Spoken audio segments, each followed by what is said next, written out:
بسم اللہ الرحمن الرحیم۔ السلام علیکم۔ آج کی حدیث صحیح بخاری سے حدیث نمبر 1401۔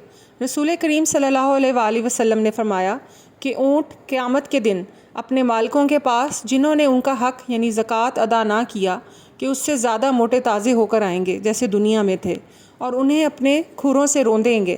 بکریاں بھی اپنے ان مالکوں کے پاس جنہوں نے ان کے حق نہیں دیے تھے پہلے سے زیادہ موٹی تازی ہو کر آئیں گی اور انہیں اپنے کھروں سے روندیں گی اور اپنے سینگوں سے ماریں گی۔ رسول اللہ صلی اللہ علیہ وآلہ وسلم نے فرمایا کہ اس کا حق یہ بھی ہے کہ اسے پانی ہی پر یعنی جہاں وہ چراگاہ میں چر رہی ہوں دھویا جائے۔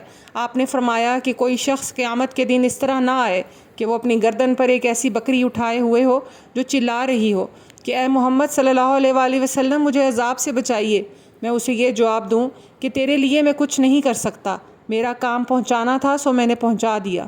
اس طرح کوئی شخص اپنی گردن پر اونٹ لیے ہوئے قیامت کے دن نہ آئے کہ اونٹ چلا رہا ہو اور وہ خود مجھ سے فریاد کرے کہ اے محمد صلی اللہ علیہ وآلہ وسلم مجھے بچائیے، اور میں یہ جواب دے دوں کہ تیرے لیے میں کچھ نہیں کر سکتا، میں نے تجھ کو خدا کا حکم زکوٰۃ پہنچا دیا تھا۔